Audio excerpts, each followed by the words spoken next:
Viewers, welcome to மாமியா சமையல். இன்னைக்கு சமையலில் நம்ம சூப்பரான உருளைக்கிழங்கு மசாலா, பூரி சப்பாத்தி எல்லாத்துக்கும் தொட்டு சாப்பிடக்கூடிய சைட் டிஷ்ஷான உருளைக்கிழங்கு மசாலா தான் நம்ம பார்க்க போகிறோம். இது எப்படி செய்கிறதுன்னு சொல்லிட்டு நம்ம குயிக்காக வீடியோக்குள்ளே போயிடலாம். ஸோ இதுக்கு தேவையான இன்க்ரீடியன்ஸ் பார்த்தீங்கன்னா 4 பெரிய வெங்காயம் எடுத்திருக்கோம். அதை நல்லா இந்த மாதிரி கட் பண்ணிக்கோங்க. 3 தக்காளி எடுத்திருக்கோம், அதை இந்த மாதிரி கட் பண்ணிக்கோங்க. 4 உருளைக்கிழங்கு எடுத்து தோல் சீச்சிட்டு இந்த மாதிரி பொடியாக கட் பண்ணி வச்சுக்கோங்க. தாளிக்கிறதுக்குன்னு பார்த்தீங்கன்னா ஒரு 3/4 ஸ்பூன் சோம்பு, 2 பட்டை, கல்பாசி கொஞ்சம், இது எல்லாமே எடுத்துக்கோங்க. இதோட ஒரு ஃபிங்கர் சைஸ் இஞ்சி, ஒரு சின்ன பூண்டு, ஃபுல் பூண்டு எடுத்துக்கோங்க. இது எல்லாத்தையுமே இந்த 2 இதை வந்து மிக்சியில் நம்ம அரைச்சிக்கலாம். இப்போ இந்த சைஸ் குறைன்னு அரைச்சிக்கோங்க. இப்போ நம்ம ஸ்டார்ட் பண்ணிடலாம். இப்போ கடாயில் ஒரு குக்கர் எடுத்துக்கோங்க, எண்ணெய் ஊற்றிக்கோங்க, ஒரு 2 ஸ்பூன் எண்ணெய் ஊற்றிக்கோங்க. எண்ணெய் காஞ்சதுக்கு அப்புறமா நம்ம வதக்கிறதுக்கு எடுத்து வச்சிருக்க இன்க்ரீடியன்ஸ் போட்டு தாளிச்சிடலாம்.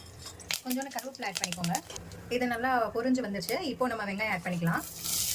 வெங்காயம் நல்லா வதக்கிடலாம். வெங்காயம் இந்த அளவு நல்லா வதங்கினதுக்கப்புறமா நம்ம அரைச்சி வச்சிருக்க இஞ்சி பூண்டு விழுது ஆட் பண்ணிக்கலாம். இதே போட்டு நல்லா மிக்ஸ் பண்ணிடலாம். இந்த ஸ்டேஜில் நம்ம தக்காளி ஆட் பண்ணிக்கலாம். இப்போது தக்காளி போட்டு நல்லா வதக்கிக்கலாம். இந்த அளவு ஒரு 2 பெரட்டினதுக்கப்புறமா நம்ம வெட்டி வச்சுருக்க உருளைக்கிழங்கு ஆட் பண்ணிடலாம்.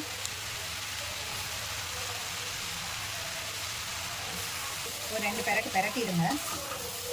1/4 ஸ்பூன் மஞ்சள்தூள், 1 ஸ்பூன் மல்லித்தூள், 1 ஸ்பூன் மிளகாத்தூள் எல்லாம் போட்டு நல்லா மிக்ஸ் பண்ணிக்கலாம். தேவையான அளவு உப்பு, இது எல்லாமே சேர்த்து நம்ம இப்போ மிக்ஸ் பண்ணிடலாம்.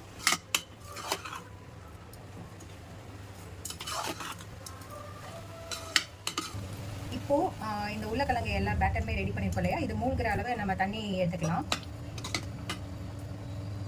நல்லா மிக்ஸ் பண்ணிவிட்டு இது கொஞ்சம் நேரம் வேகட்டும், நல்லா லைட்டாக கொதிக்கட்டும். இந்த டைமில் நம்ம என்ன பண்ண போகிறோம்னா தேங்காய் பேஸ்ட் அரைச்சிடலாம். இதுக்கு ஒரு சில் தேங்காய் எடுத்துக்கோங்க, 1/4 ஸ்பூன் சோம்பு எடுத்துக்கோங்க, 1 ஸ்பூன் பொட்டுக்கடலை எடுத்துக்கோங்க.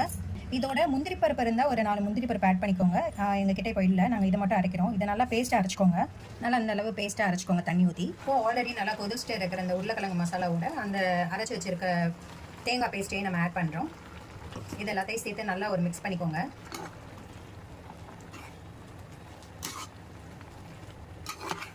இப்போ எல்லாமே நல்லா மிக்ஸ் பண்ணிட்டோம். இது எல்லாமே நல்லா மசிய வேகணும். நம்ம ஒரு 4 விசிலுக்கு வச்சுக்கலாம். நம்ம ஓப்பன் பண்ணிக்கலாம். நல்லா மிக்ஸ் பண்ணி விட்டுக்கலாம். நல்லா உருளைக்கிழங்கு எல்லாமே நல்லா வெந்து வந்துருச்சு. ஃபைனலாக நம்ம குட்டியாக சாப் பண்ணி வச்சுருக்க கொத்தமல்லி ஆட் பண்ணிடலாம். இந்த டிஷ் நீங்கள் வந்து சப்பாத்தி, பூரி, இடியாப்பம், வெரைட்டி ரைஸ், தக்காளி ரைஸ், வெஜ் பிரியாணி இந்த மாதிரி எது கூடனாலும் நீங்கள் வச்சு சாப்பிட்லாம். நீங்களும் எல்லாருமே வீட்டில் இந்த சுவையான டிஷ் செஞ்சு பார்த்துட்டு எப்படி இருக்குன்னு டேஸ்ட் கமெண்ட் பண்ணுங்கள். இந்த வீடியோ பிடிச்சிருந்தா லைக் பண்ணுங்கள். எங்கள் சேனல் மறக்காமல் சப்ஸ்கிரைப் பண்ணுங்கள். Thank you viewers.